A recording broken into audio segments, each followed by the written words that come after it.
Ovsinjon, buni qarang. Mana shu narsa bozorda 3 million so'm turibdi. Men OLXdan 500 ming so'mga oldim. Bu ishlatilgan-ku. Ishlatilmagan, qarang, tagiga yozib qo'yibdi, pul zarur deb. Oldim lekin. Arzonda Bozorga ham shuncha ko'p qo'yib sotadi-da. o'shani deng 500 ming so'm. 500 ming. Alo. Ibi, bilang. O'zbekcha gapiring, men ruschani tushunmayman. Kod? Kod so'rayman. Ha, ana keldi-ku. 27 olmish. Faqat to'qqizlar keldi amaldor. Assalomu alaykum Ovsinjonlar, o'tiribsizlarmi? Alaykum assalom. Ha, ovqatingizni ham tayyorlab qo'ydik. Keldingizmi? Hozir men kiyim alishtirib tushaman sizlarga yordamga. Hozir. Davlat ishxonasiga uyinchoqmi? Aytasizda. Ha, endi advokat bo'lgandan keyin Mana qarang, hozir sizga ham bitta zakaz qilaylik, yondirib o'ldiraylik shuni. bo'lsa. SMS keldimi?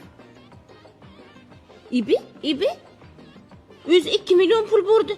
Qayerga ketadi bu? Ovsinjon, buni qarang. Darag'ga odam yo'q bo'lib qoldi. Men unga 500 ming pul tashadim. Ibi, kelimlo. Beringlarchi telefonlaringizni. SMSni ostiga yozib qo'yibdi, kodni hech kimga bermang deb. 4 ta raqamli kodni nima uchun begonalarga aytdingiz? Beeline sizga telefon qilib kod so'ramaydi-ku.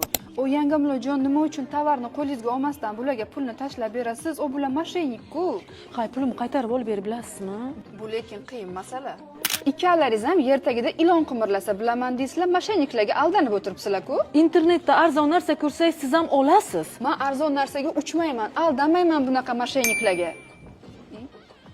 Eringizni boshqa ayollar bilan surati